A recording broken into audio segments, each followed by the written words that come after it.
Hello students, dear second year sociology. Today's topic is सामाजिक परिवर्तन की प्रक्रियाएं अथवा स्वरूप. ओके, प्रोसेस और forms of social change. Process और forms of social change. Okay, now we get the introduction of the social changes.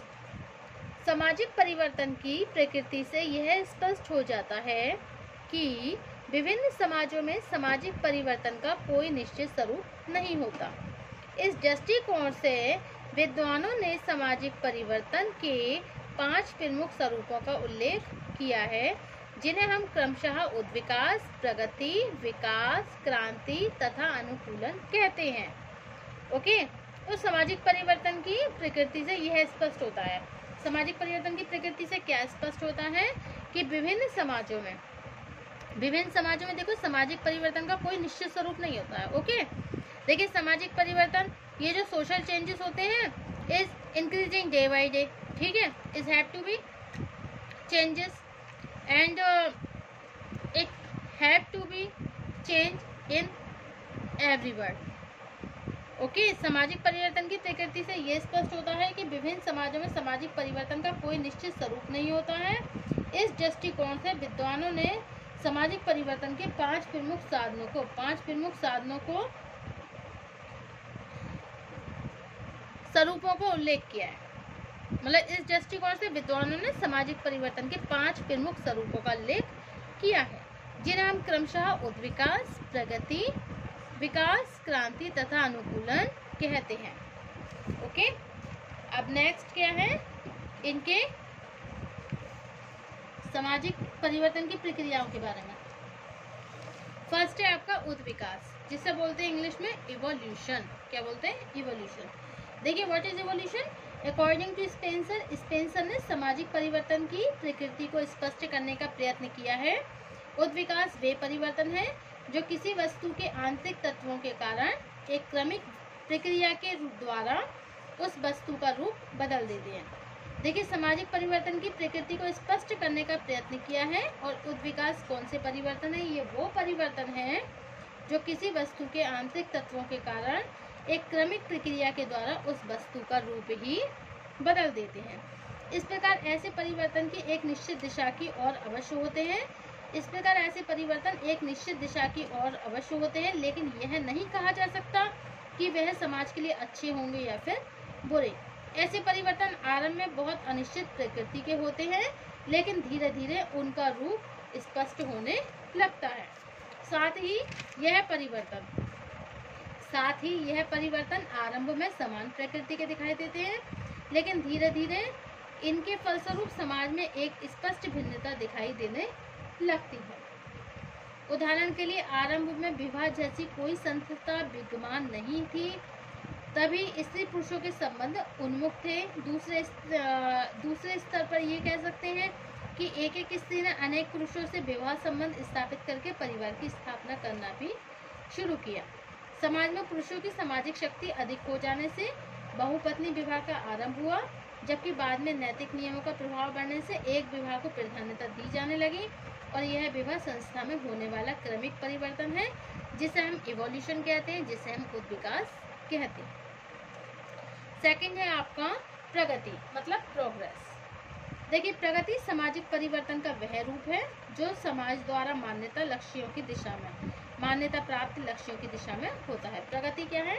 एक सामाजिक परिवर्तन का ये भी एक रूप है, प्रोग्रेस, जो समाज द्वारा मान्यता प्राप्त लक्ष्यों की दिशा में होता है. यदि कोई परिवर्तन लक्ष्य की ओर हो तो लेकिन वह लक्ष्य समाज विरोधी हो, तो ऐसे परिवर्तन को हम प्रगति नहीं कह सकते.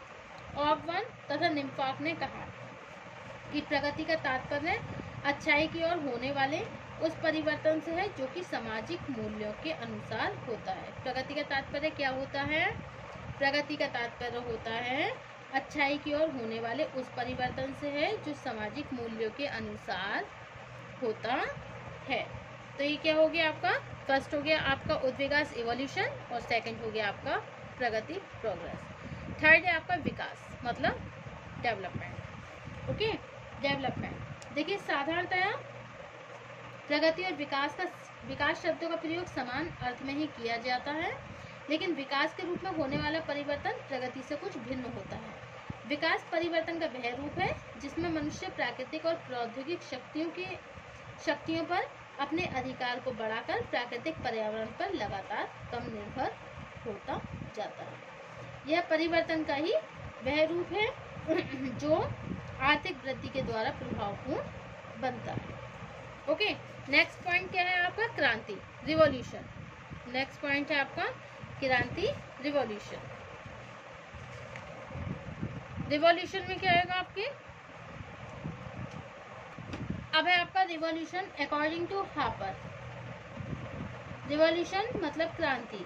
देखिए, क्रांति वह तीव्र परिवर्तन है जिसके अंतर्गत व्यक्तियों को एक दूसरे से जोड़े रखने वाली पुरानी राजनीतिक और आर्थिक व्यवस्था छिन्न भिन्न हो जाती है तथा सरकार अस्थायी रूप से शक्तिशाली नहीं रह जाती। इसी स्थिति में पहले से सामाजिक और नैतिक आदर्श नियम अदृश्य होने लगते हैं तथा सामाजिक ढांचे को स्थायी रखने वाले नियमों का प्रभाव कुछ समय के लिए समाप्त हो जाता है। क्रांति में अधिक तीव्रता आ जाने पर सभी प्रमुख संस्थाओं में महान परिवर्तन होने लगता है। इसके फलस्वरूप राज्य, धर्म, परिवार और शिक्षा अपने मूल रूप से दूर चले जाते हैं। Okay, so this is the definition of the revolution, मतलब क्रांति। अब सेकंड है आपकी अनुकूलन। कौन सी है? अनुकूलन। मतलब अनुकूलन की इंग्लिश में अनुकूलन को क्या बोलते हैं हम? एडेप्टेशन। क्या बोलते हैं? एडेप्टेशन। अनुकूलन, एडेप्टेशन।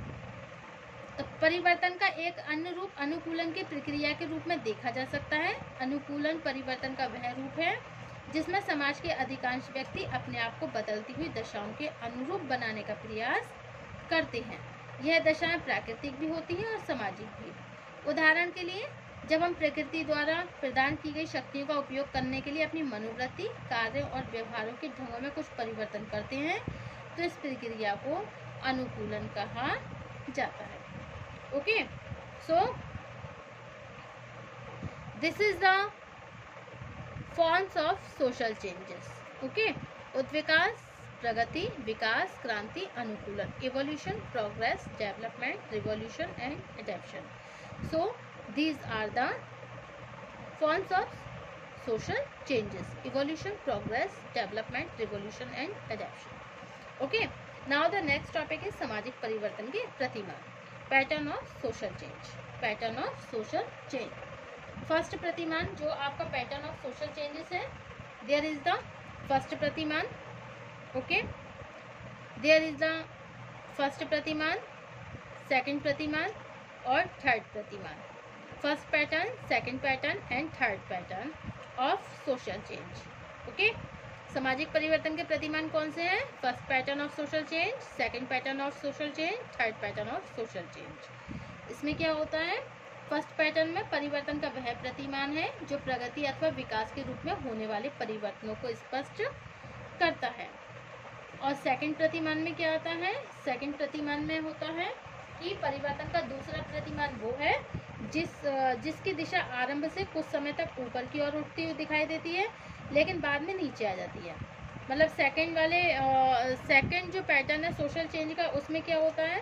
जो सेकंड द्वितीय प्रतिमान है, इसमें देखिए जिसकी दिशा आरंभ से कुछ समय तक तो ऊपर उठती है, जैसे समुद्र की लहरें ऊपर उठती हुई दिखाई देती है, लेकिन बाद में क्या होता है? फिर नीचे की ओर आकर पुनः ऊपर की ओर उठने लगती है, नीचे की ओर आकर पुनः ऊपर की ओर उठने लगती है। इसका अर्थ है ऐसे परिवर्तनों की कोई निश्चित दिशा नहीं होती है। इन्हें उतार चढ़ाव के रूप में होने वाला परिवर्तन भी कहा जा सकता है। ओके, अब नेक्स्ट है आपका third pattern of the social change, मतलब तृतीय प्रतिमान। देखिए, परिवर्तन का दूसरा प्रतिमान जहाँ किसी तत्व में होने वाला विकास या ह्रास को स्पष्ट करता है, वही तीसरा प्रतिमान ऐसे परिवर्तनों से संबंधित है जिसकी रेखा एक लहर अथवा तरंग की तरह होती है, इसलिए इसे परिवर्तन का तरंगीय प्रतिमान भी कहा जाता है। ओके, जिस तरह समुद्र में उठने वाली लहरों का कोई निश्चित स्रोत मालूम नहीं होता है लेकिन फिर भी लहरों का आना जाना एक निश्चित क्रम में बना रहता है, उसी प्रकार समाज में होने वाले अनेक आंदोलनों, सांस्कृतिक विशेषताओं, फैशन के तरीके, सामाजिक मूल्यों में भी इस तरह के परिवर्तन हमें देखने के लिए मिलते हैं। अक्सर इन परिवर्तनों का रूप ऋतुओं में होने वाले परिवर्तनों के एक निश्चित क्रम की तरह होता है।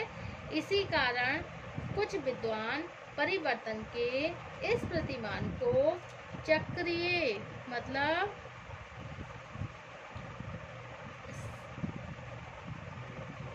क्या कहते हैं, इसको चक्रीय परिवर्तन के नाम से भी संबोधित करने के पक्ष में है। Okay, so this is the third pattern of the social changes, first pattern, second pattern and the third pattern. अब नेक्स्ट है आपका सामाजिक परिवर्तन एवं सांस्कृतिक परिवर्तन। सामाजिक परिवर्तन एवं सांस्कृतिक परिवर्तन, social change and the cultural change. Okay